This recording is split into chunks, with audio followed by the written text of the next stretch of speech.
Hey everybody, welcome back to the Dungeon Dive. Daniel here. I hope you're doing well, and if you're not, I hope you are soon. Okay, today we are returning to a game that we have looked at before, and that is Little Town from Gustavo Coelho. Now, Gustavo, he recently printed a very kind of limited number of physical versions of his games, just for like some friends and family and for himself. And he actually sent me some physical copies of Little Town with the little expansion Eerie Town and Eldritch Town, as well as physical copies of Caves and Catacombs. So this is super cool.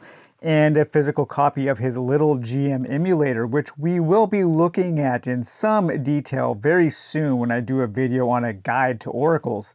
But I thank you so much, Gustavo. He wanted to send these to me just because of the coverage I've done on these games before.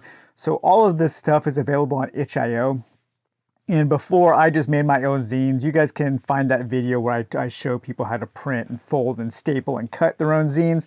It's super easy, and I really like doing that as part of kind of a sub-hobby to this hobby. But now I am lucky enough to own some physical printed versions of Little Town, Eerie Town, and Eldritch Town. So of course, Little Town is a game of solo paranormal investigation, and Little Town was largely inspired by the first two seasons of Twin Peaks, one of my favorite shows from perhaps my favorite director, David Lynch. David Lynch and Spike Lee, I think, are my two favorite directors. But Little Town, kind of a Twin Peaks paranormal investigation. And then there are two small expansions, and there is Eldritch Town. And so Eldritch Town, of course, has some more generators for generating your kind of Lovecraftian or Cthulhu mythos style things for that kind of investigation. And then in this video, we will be mainly focusing on Eerie Town. And Eerie Town is actually a kind of not Twin Peaks, an X-Files inspired. So we have government cover-ups, aliens, little green men from Mars, maybe some cryptozoology, that kind of stuff. So Eerie Town is super cool, and I love things like X-Files. So Little Town being inspired by Twin Peaks, I think is a really good idea, and that's very helpful to keep in mind the kind of show that Twin Peaks was when playing games like this. I think those kinds of shows can help you in games like this. That's what I'm trying to say.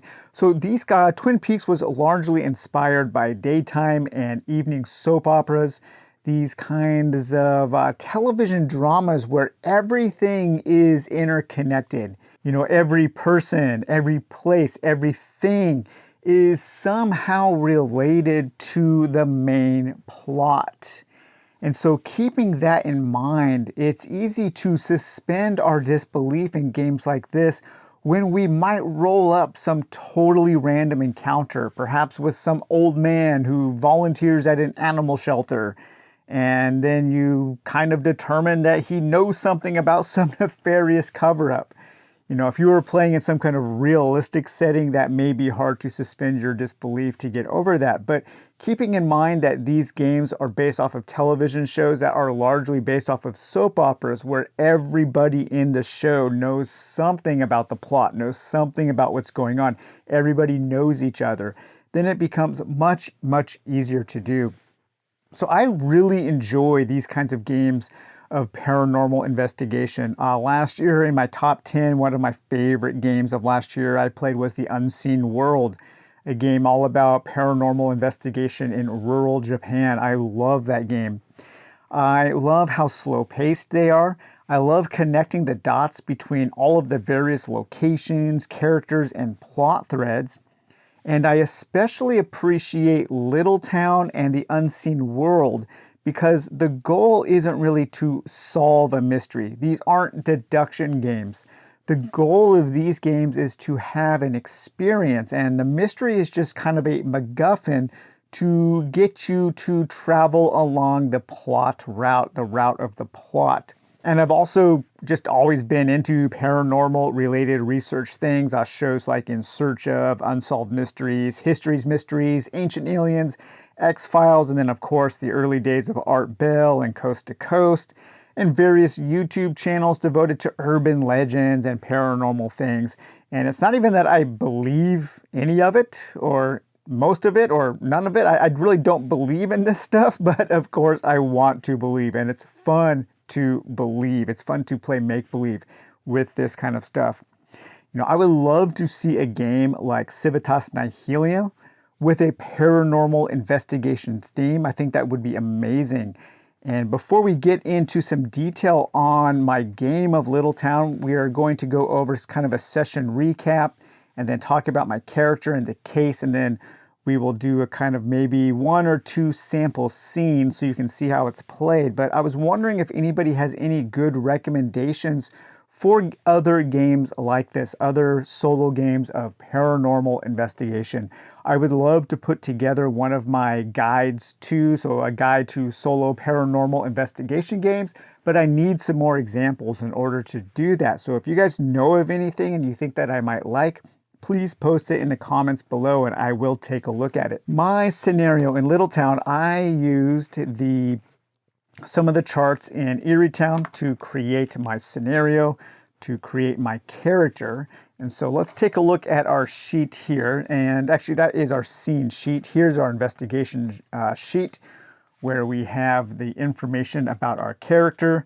So this case here, so I rolled up that the case where some locals are getting sick, and it's some kind of health epidemic, and it's related to some kind of government cover-up. Something is going on in this town.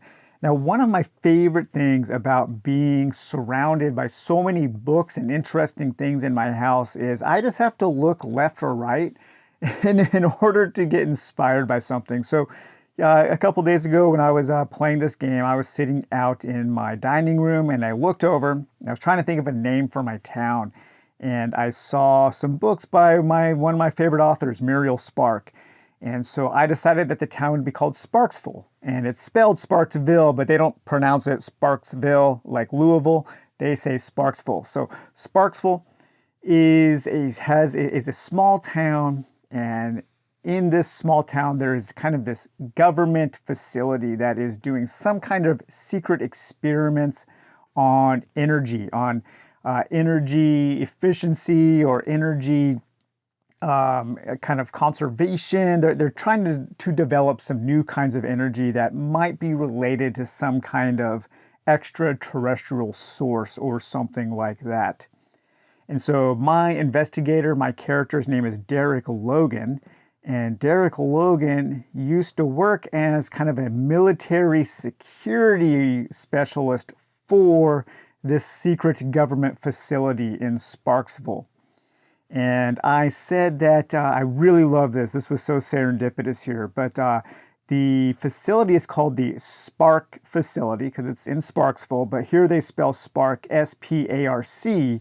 And SPARC stands for Special Paranormal Anomaly Research Center. And so that's the facility that Derek Logan worked at. Now something happened, Derek Logan quit, or he was fired. He found out something perhaps that he wasn't supposed to, and now he has a personal vendetta against the SPARC facility. It's been many years since he left his position as a security officer, and he started hearing rumors. He started getting phone calls or maybe emails about old friends, old acquaintances that were still living in Sparksville who have become sick and they are dying and something is going on. And Derek Logan is already kind of pissed off at the SPARC facility. And so he is coming back to try to figure out what's going on and hopefully put a stop to it. And he does need to keep kind of a low profile in this city, although there's some entity that already knows that he has returned, and we'll talk about that entity in a moment.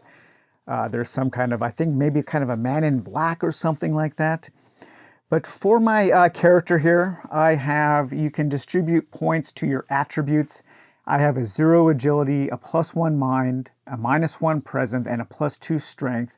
My conditions, I have a luck of 9. I have 1 secret, and it's a secret having to do with betrayal. So I think I was betrayed by somebody who I used to work with, And so that kind of put that personal vendetta in my mind. And because of my one secret, I have one instability. If you ever get all of your instability filled up, that's game over, and same as your wounds. But these will kind of go up and down depending on the game. And right now the time limit is at 8, and this can go from 6 to 12. If it ever reaches 12, the investigation fails. And but also as it gets higher, you have a better chance of weird and dangerous things happening. So the gameplay is relatively simple. It's kind of based off of, kind of your Iron Sworn, powered by the Apocalypse PBTA, right? Where you have your different moves, and then your moves will have narrative results depending on how you roll.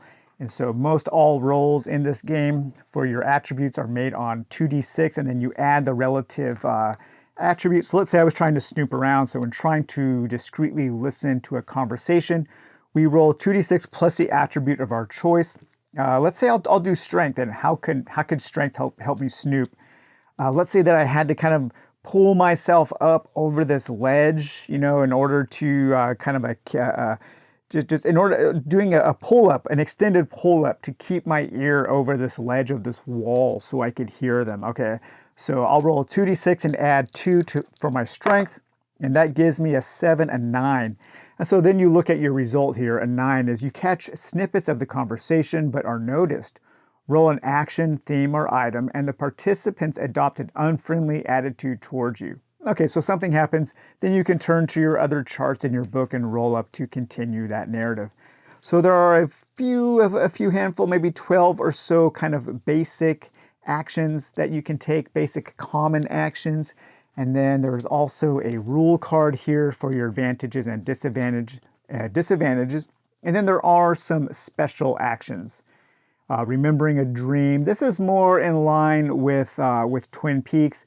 I think remembering a dream for a X-Files theme, I would probably reframe that as recovering a repressed memory of maybe being abducted or something happening to your past. Same with facing your doppelganger. Of course, in Twin Peaks, doppelgangers are a big thing.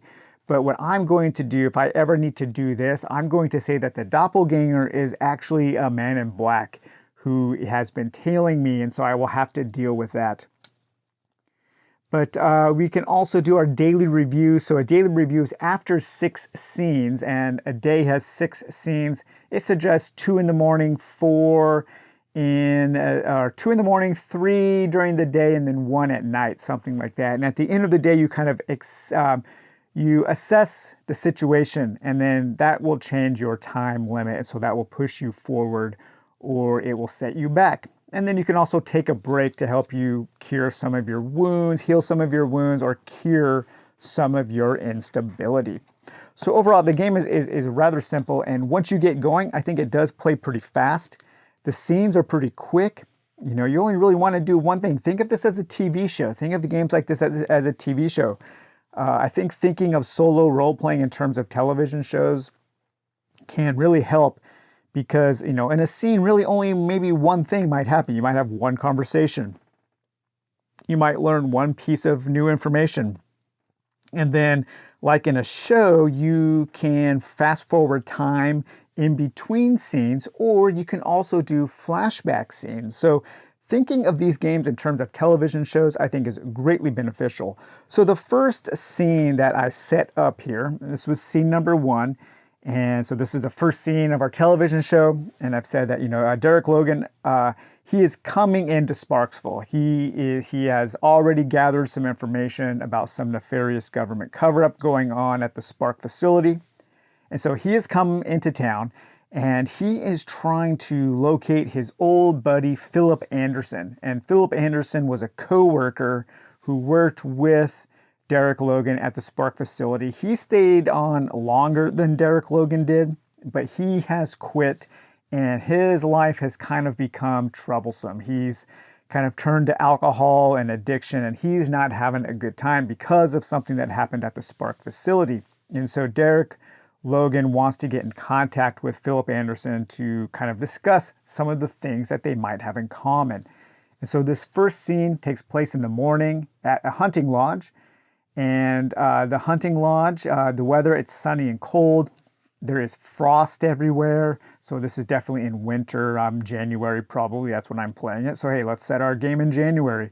Okay, so the smells of the hunting lodge, that kind of old coffee smell from those big stainless steel coffee pourers that they always have at like AA meetings and that kind of thing, and stale cigarette smoke because they used to let people smoke in the hunting lodge, and that smoke has permeated all of the surfaces of all of the couches and chairs. But it is kind of warm and cozy, even though the smells are a little off. And the taste is of day-old donuts. So the hunting lodge always gathers up the day-olds from the local donut shop and brings them over for people to enjoy for free, for members of the hunting lodge to enjoy for free. So the NPCs at this scene were Philip Anderson. He's friendly with me, but he wants justice, but he's also kind of introverted. And when I was approaching the hunting lodge, I actually came across some danger. And that danger was I was being tailed by some kind of weird looking man. And I was very creeped out about it, but I was able to lose him. And this man his features look off. Like everything about him, his hands, the features on his face, his feet, everything seems a little too large for his body. And he followed me to the hunting lodge, but then he took off once I noticed him. So one of the first things I did was I interrogated Philip. I used the interrogate action to see if Philip had learned anything or had known anything, Philip Anderson had known anything about this strange man. And he had heard rumors about other people seeing this strange man kind of snooping around. And it seems to have coincided with some sightings of some UAPs over the Spark facility recently. And I also asked Philip if he knew anyone who had been sick. And yes, he did, but they didn't want anything to do with him. And the person who Philip knows who is sick is Jenny O'Connor. And Jenny O'Connor is actually Philip's ex-wife and my old friend. The three of us, we used to be really close together. We were kind of like three peas in a pod. We did everything together. And Jenny ended up marrying Philip. But after Philip had that falling out where something bad happened to him and he kind of sunk to rock bottom, Jenny left him. And Jenny is actually a postal lady. And so I tell Philip that I will talk to Jenny, who is my old friend. And that was the end of that scene. Okay, so let's do a new scene here. So our time limit is still at 8. So we have our scene location. Now I want to head over to Jenny's house to talk to her, but I want something to happen in between that. And so I want to roll up here. I want to roll up a random location for something to happen on the way from the hunting lodge to Jenny's house. Maybe Philip, or maybe Derek Logan, my character, maybe he's just kind of driving around. When I go back to my hometown, I like to drive around with some nostalgia and just maybe look at some of the old things I used to enjoy, wonder what the new stuff has come into town is, what new restaurants, what new stores there are, what are some of my old stores that are still there, and so on. So Derek is just taking some time to have a nice nostalgic journey through Sparksville to maybe bring up some old memories. And so let's see the location. Now, when you buy your game of Little Town, it'll come with this Little Town Gazette. And I just printed this out and made a little pamphlet.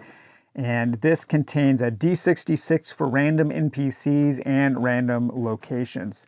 One of the cool things that Gustavo sent me is he actually printed out a copy of the Gazette that looks like an old newspaper. Man, this is so cool, such a neat little item.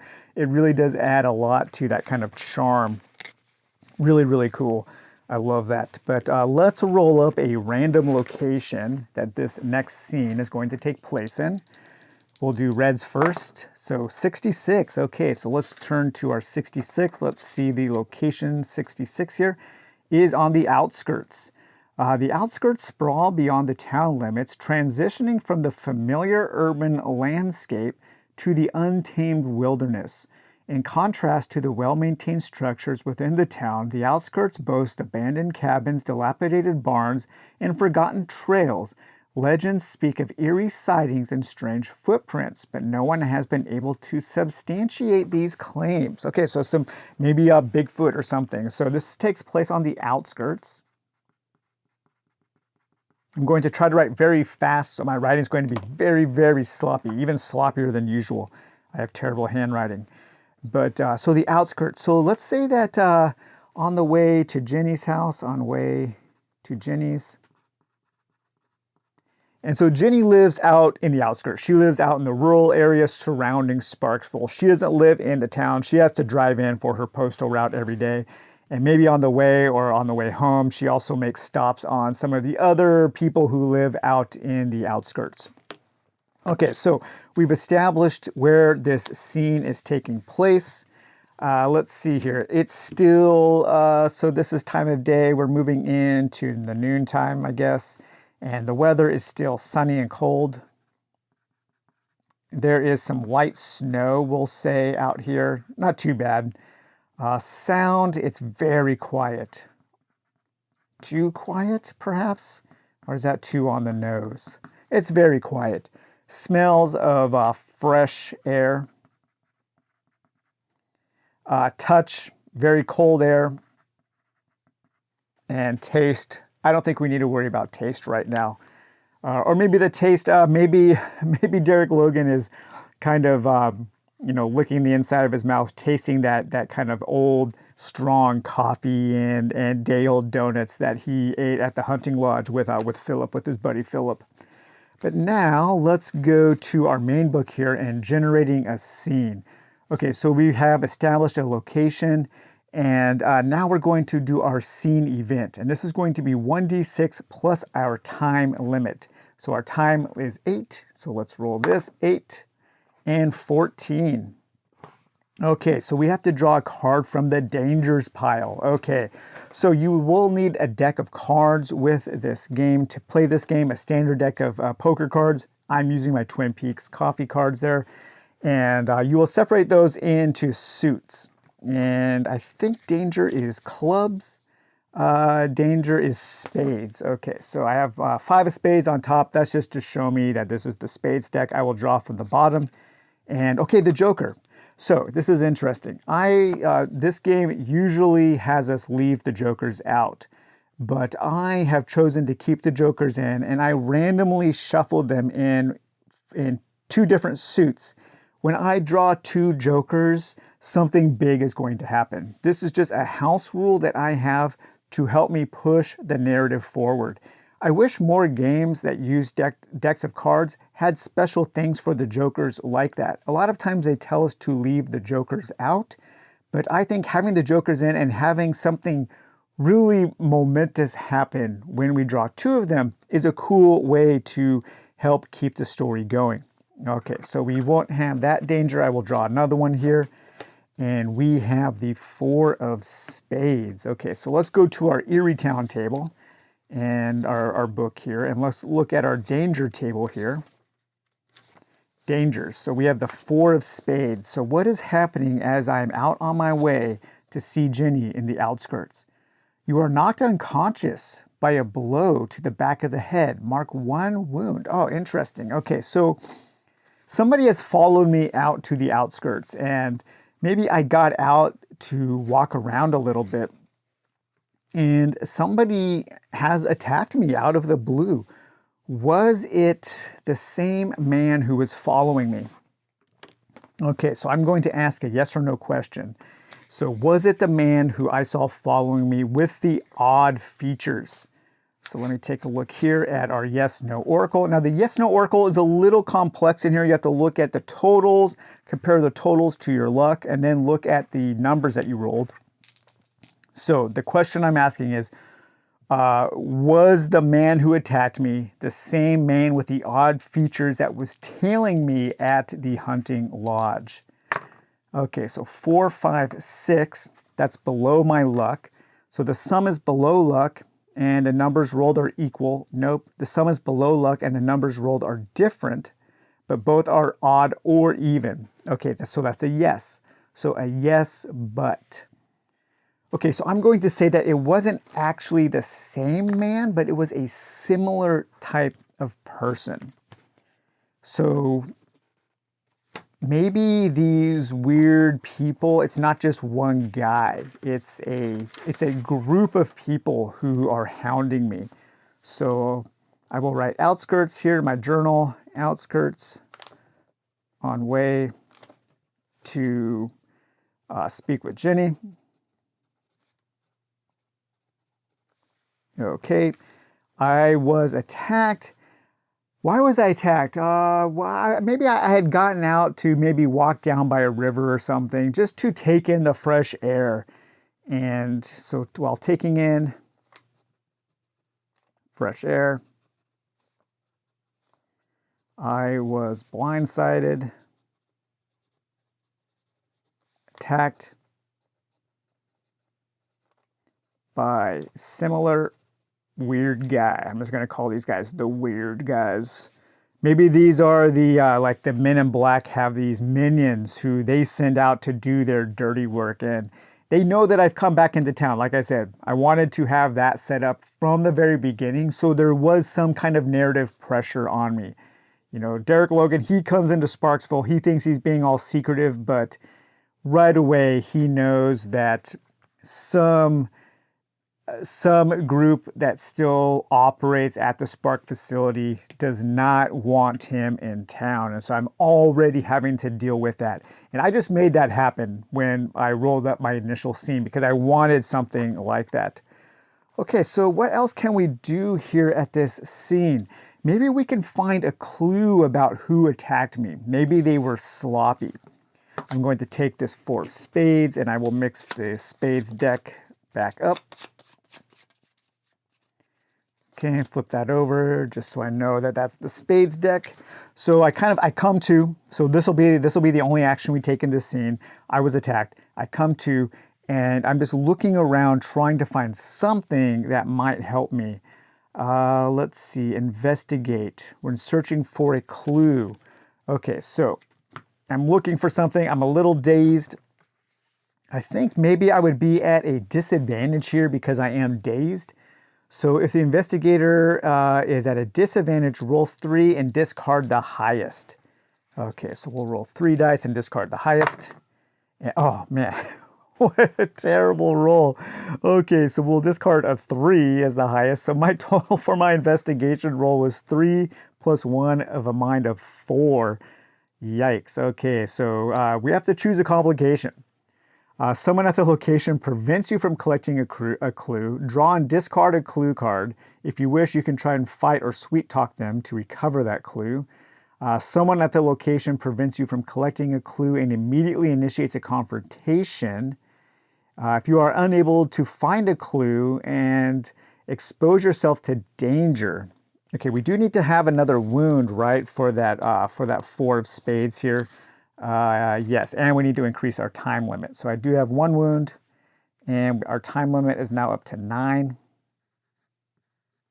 Man, things are not going very well for Derek Logan here. Okay, so let's see. As this primary method of gathering clues, you can attempt this move once per scene. Okay, draw and discard a clue card. If you wish, you can try to fight or sweet talk them to recover the clue. Okay, so maybe I come to, and for some reason, that weird guy is still there. Maybe he's waiting to finish me off or something, or he wants to see what I'm going to do. So I'm actually going to fight him. I'm angry. Like, why are you following me? I'm just trying to, help my friends. I'm trying to get this guy just to back off. So I'm going to go for a brawl. And I will say that I'm still at disadvantage because I'm coming out of being knocked out. And discard the highest. Ooh, man. Okay, so we have 3, 4, 5. My strength is 2, is a 7. So you strike the opponent, but leave yourself vulnerable to their counterattack. Both participants mark 1 wound. Ouch. Okay, so I fight this guy and he takes off. And he does leave something behind. He leaves some kind of clue behind. He was maybe surprised that I fought back. And so he dropped something. And so I'm going to pick it up. And let me check my clues here. Clues are hearts. So I will draw my heart from the bottom and the 2 of hearts. Okay, so what do we have here for the 2 of hearts? You know, actually I shouldn't have mixed those spades up. I usually keep the discards on top face up, just so I know which deck is which. But let's go to our clues here in Eerie Town. Each of the books has its own main charts that you will use the cards for, and they're all themed accordingly. Okay, so 2 of hearts here. 2 of hearts, a clue. So we have A or B. I'll choose A here. A magazine clipping outlining strange weather events around the town. Okay, so he dropped some kind of magazine clipping. And maybe it's from the Old Town Gazette, the Sparksville Gazette. So I find a clue. Find clue, clipping from Sparksville Gazette. It's an opinion piece. Opinion piece about strange weather. Maybe questioning why the fog is so thick and has a greenish tint people are noticing. Possibly related to the research, the anomalous research going on at the Spark facility. What's interesting is that underneath the opinion article, there are some letters to the editor. And one of those letters to the editor is actually from Jenny. So Jenny had written in with some observations related to this thick greenish fog that more and more people are starting to notice. And so possibly that's why this weird guy was out here near Jenny's place. And that's why he attacked me. And I was lucky enough to be able to at least fight him off to where he would run away. Okay, so that was that scene. So that scene, the only NPC was one of the weird guys. I like just calling them the weird guys. So all of their features are just slightly too large for their body. I don't know what that means really, but it's kind of creepy. Okay, so that was that scene there, and now we can go to Jenny's house. And so here I am not going to roll up a random event or random location. I'm just going to call this Jenny's house. And I haven't seen Jenny for many years. I'm coming back into town. Like I said, Jenny and I and Philip, we were 3 peas in a pod. We did everything together. You guys have ever had those relationships where, you know, you have your boyfriend or girlfriend and then you guys kind of have a similar best friend? Those are always really fun because you just get to do like cool things together. And there's kind of like this buffer friendship within the relationship where you can kind of bounce other topics of conversation off of each other. You know, you can just go out and do errands together, go to Target and the mall together and stuff like that. So this is later in the afternoon. So later afternoon, nothing has changed in the weather. Sights and sounds. Jenny's house, very clean. She's a very clean person. That's something I've always liked about Jenny. And she is listening right now. As I approach the door, as usual, Jenny is listening to some Bob Dylan. Because, frankly, I've been listening to nothing but Bob Dylan nonstop for like the last 2 months, probably driving my wife crazy. Bob Dylan's my favorite all-time music artist. But so I have something in common with the character Jenny. Okay, so we have our scene there, and now let's roll up our scene event and see what happens. If I roll a danger, I'm going to pick something else because I've been having a lot of danger recently. I want to roll up on either the random event or the investigation progress. In order to do that, I'm actually going to give myself advantage on this roll just to make it kind of fair. And because a high roll is bad, I will discard the highest here. Okay, I'll discard a 3. And so we have 9, 10, 11. Okay, so 11, great. This is a roll on the investigation progress table. So I'm coming up to Jenny's house. I am about to knock on her door. And let's go to our investigation progress table. We have a special one here in the Eerie Town book. Okay, investigation progress, 2d6. And we have an 8. There might be a clue in this location. If you wish, roll investigate. Okay, so we might find another clue here. Very, very cool.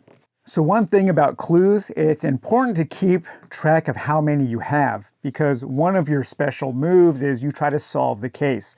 And when you try to solve the case, you roll 2d6 plus the number of clues minus the time limit minus the number of ongoing cases. So if your investigation gets sidetracked, you want to try to keep a laser focus on your main investigation. You roll that and then you consult this card here to see if you have solved the case. So like I said, this isn't a game about deduction. You're not actually trying to solve a predetermined case. The case you're trying to solve is a narrative that you have put together with all of the clues and interactions that you've had while playing. I love that. I love that about this game and games like this, and that's why I'm trying to find more so I can do one of my super detailed videos. But okay, so we go up to the house. Jenny is opening the door. Now I haven't seen her in a very long time, and to tell you the truth, I am a little nervous. I am not sure how she is going to react to seeing me because of maybe my connections, my ongoing friendship with Philip. Philip might have hurt her when he was hitting rock bottom. Philip is trying to be better, so they might be able to reconcile their relationship. I don't know. But I'm going to roll up. But because Janie and I were once really good friends, I'm going to give myself advantage on her attitude towards me. So let me find my randomized NPC table here to find out if they are friendly. Okay, so initial attitude. So I will discard the lowest here because I have advantage because Jeannie and I were once friends, but I'm not quite sure. The lowest is a 2, 4. Okay, so she is somewhat neutral. So that's okay. I can totally understand that. She's neutral towards me. So the NPC here is Jenny and neutral. We hug a little bit, it's like, hey, nice to see you. How have you been? Things have been rough with Philip. I said, yes, I know. I just saw him at the hunting lodge. He really cares for you still, but I know he hurt you. I'm trying to broach the subject to see if she wants to talk about anything that's going on.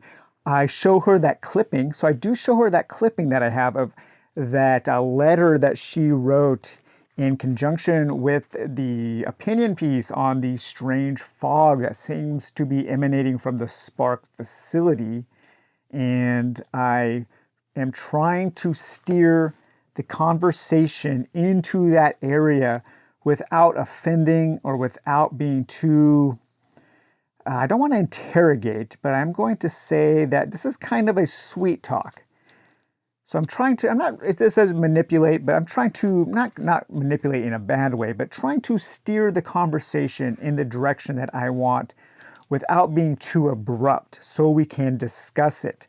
And so this is the NPC's presence plus their attitude. So they were neutral. And I think a neutral is a 0 bonus. Neutral is a 0 bonus. Okay, so I roll 2d6 plus my presence is a -1. Ouch. 6 minus 1 is 5. Okay, so they refuse to do what you ask and develop an unfriendly attitude towards you. Oh, okay, interesting. So we're talking. I'm like, Philip and I, we had these bad experiences at the Spark facility. And When I mention the Spark facility, Jenny's eyes just go like completely blank, and her face she completely loses all interest in talking with me. She wants nothing to do. And maybe that's because Jenny has been harassed by the weird men, by the weird guys. And they have approached her and told her not to talk, so she's scared. So when I mention that, she completely closes down and she says, hey, you know what? You need to leave right now. We can't talk about this. There's a chance, I think, that she might make some kind of clandestine attempt to have this secret conversation, but she knows that the weird guys are snooping around. And so she does not want to talk to me because she is scared. So I leave her house, and I do have the ability still to find a clue. So I'm going to try to snoop around outside of her house to see if I can find something without her discovering me. So we have an attribute of our choice. Of course, I will use strength. So I'm kind of like moving around in the bushes and pushing things aside, trying to be a little quiet so I don't draw her attention. And we have an 8, a 9, a 10. So yes, we managed to overhear a rumor. I'm going to say that because of that, we can roll on the investigation chart. I'm snooping around. I find something that might be a clue, but I haven't exactly found the clue yet. So now let's see if I actually found something important. So I will add my mind bonus. And 11, 12, nice. You discover one clue, draw a card from the clues pile. Okay, so let's see what our second clue is. The Joker. Oh, that is so cool. Oh my gosh, the Joker. Okay, so let's see what the clue actually is. The King of Hearts. Oh man, that's so cool. Okay, so King of Hearts here. King of Hearts. Where is my hearts? Here we go. A small and unidentified device of advanced technology emits a faint energy signals. Whoa, okay, so this is huge. So I'm going to combine these two jokers here with that clue. So I found two clues, and this new clue I found is some kind of small alien device, a small device. And this small device has a liquid in it. And this liquid is greenish in color. To me, it sounds like the weird guys have placed this fog creating device at Jenny's house. And maybe they've placed these fog creating devices around town at certain people's houses. And maybe the fog is some kind of mind control, and it's causing people to forget about or to care about what's going on at the Spark facility. And so I discovered this, and now I need to convince Jenny that I found this on her property. And I think that would be the next scene. And I'm going to play that off camera. So yeah, man, this game is so cool. I love this game. I love coming up with stories like that. Super fun. I think this game does a really good job of pushing the narrative forward with the way that the different moves work. I do highly, highly recommend keeping the jokers in. And when you draw both of them, push the story in the direction that you want it to go. This is your license here. The two jokers are your authoritative license to do what you want to do to make something really cool happen. And so that really worked out with that clue. Super, super cool. All right, you guys. Well, I hope you enjoyed this look at Eerie Town, this extended look at Little Town, Return to Little Town with the focus on Eerie Town. And these are available on itch.io, and I highly, highly recommend this game. So, all right, guys, take it easy. We'll talk to you later. Bye-bye.